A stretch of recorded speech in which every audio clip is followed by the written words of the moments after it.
The Office of Education, at times known as the Department of Education and the Bureau of Education, was a small unit in the federal government of the United States within the U.S. Department of the Interior from 1867 to 1972.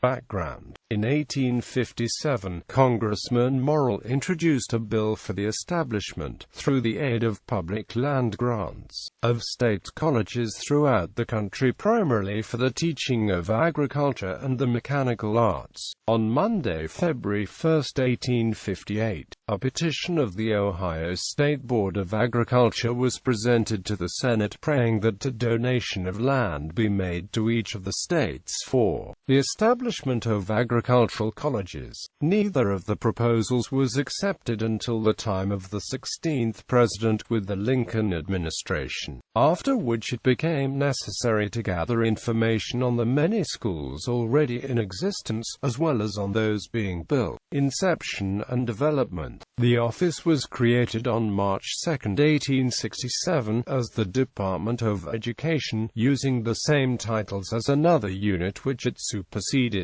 Educator Zamin Richards was largely responsible for Congress creating the office. Henry Barnard was appointed as the first United States Commissioner of Education in 1867.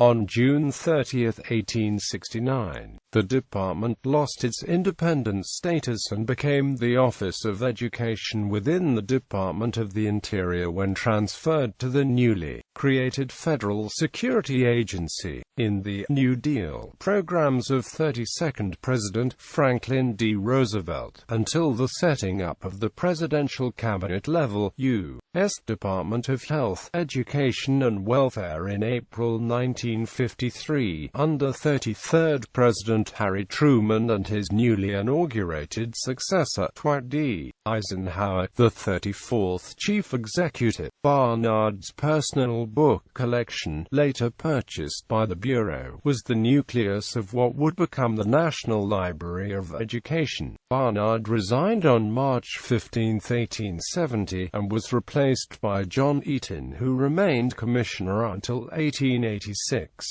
In 1870, the unit began to be called the Bureau of Education. The Bureau reverted to the original name, Office of Education, in 1929.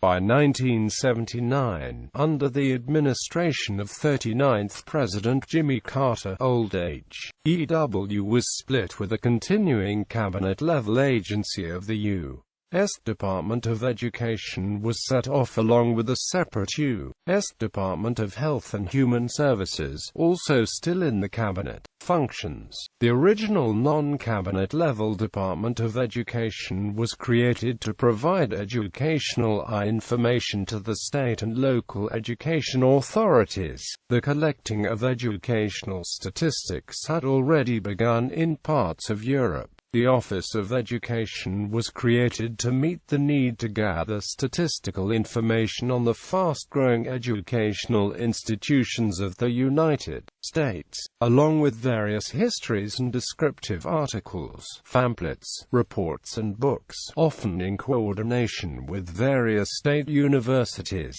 Reformers hoped that the office would become a powerful federal agency, but were frustrated at every turn by Congress, which did not want to trespass on the right of the states and local jurisdictions in the cities, towns and counties to control educational policy. The time of states' rights was still in full sway, despite the recent Civil War, and it would take several other domestic and foreign crises in the coming decades to bring a sense of a more centralized and national policy to the forefront to make up for increasingly embarrassing shortfalls in comparison between America and overseas educational programs, especially in Europe. The Bureau, and later Office of Education, was a unit of the U.S. Department of the Interior, therefore it was under the aegis of the Secretary of the Interior. It had no power to control the actions of educational institutions.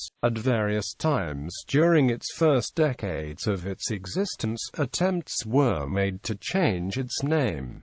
These names were variously considered. In 1873, a bill was introduced which would change its name to the Bureau of Education and Statistics. The Commissioner of Education was required to prepare or report annually, which was printed and given to members of Congress, other governmental officials and certain other persons. In 1875, 20,000 copies of the report for 1874 were printed. 5,000 copies for the use of members of the Senate, 10,000 copies for the use of members of the House of Representatives, and 5,000 copies for the use of the Commissioner of Education and their office.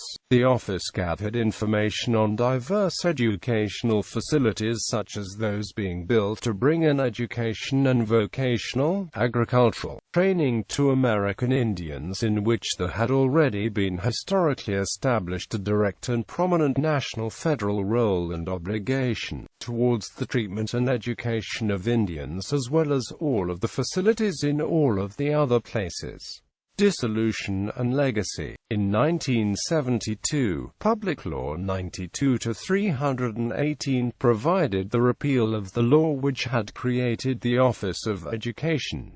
The repeal took effect on July 1, 1972. The Office of Education had a unifying influence on the different educational institutions of the United States, caused by supplying the leaders of the institutions with information that enabled them to know of the practices of the various institutions. The direct organizational descendant of the Office of Education is the National Center for Education Statistics, part of the Institute of Education Sciences in the U.S. Department of Education. Successors: United States Department of Health, Education, and Welfare. United States Department of Education. Separated: United States Department of Health and Human Services.